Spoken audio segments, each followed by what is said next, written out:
Okay, so the last thing we're going to create is the snail cam right here. I'm going to start at the origin again, creating a circle with 3/16 of an inch, and then create two distances here. One d divided by 4 and one is d divided by 2. So in Inventor, start a new sketch, XY plane, circle at the origin, 3/16 of an inch. I'm going to assign a parameter again. If it's not here on your ribbon, you can always find it under Manage tabs right here, Parameters. And I'm going to add numeric parameters, usual D. And I'm going to again start with 2 inches. I'm going to create 2 construction circles first. So check construction line right here. Click on circle. And go with D divided by 4. And then again with D divided by 2. Okay, I am going to uncheck my construction line now, and I'm going to take a line and connect circle from here to here. See, it says 1 dimension needed. It's because I can still move this line left to right because it's not constrained to the center. So I'm going to take coincident constraint and constrain this line right to the center. I'm going to take a point and place a point right here in the middle of this line. Okay, I'm going to take construction tool again and create another circle with center at the origin and the radius going to that midpoint right there. Okay, so I have 3 circles right now.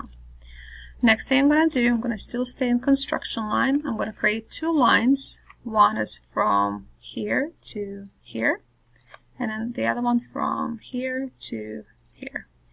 So I connected the second and third circles and then third and fourth circles. Okay, so it says dimensions needed again. That's probably because I can still move the lines up and down. I'm going to do coincident constraint again and constrain them to the origin. Next thing I'm going to do, I'm going to place 3 points. One is at the midpoint right here. See how it became green, so it's midpoint. The other one right here on this second circle, and the last one right here at the midpoint again. So 3 construction points. See how it says 1 dimension needed, so I probably did not constrain this point yet, so I want to make sure it's on vertically aligned with the center. Okay, so now I'm done with my construction features. I'm going to build 3 arcs. You might still have yours at the center point, so make sure you're in the 3-point arc right now.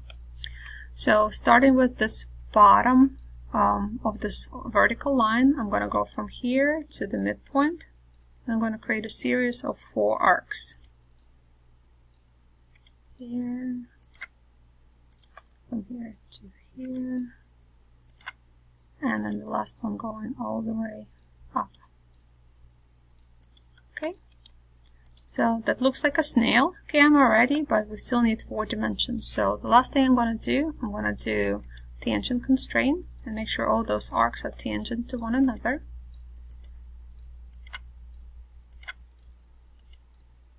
And the last one right here is tangent to the outer construction one. So it's fully constrained, which is super important for our assembly later on. I'm going to hit finish sketch and extrude again. And we're extruding 3/16 of an inch. Okay. I'm going to name this cam my snail cam. And you can assign 2 as a initial diameter. Hit save, and you're all done. Great job.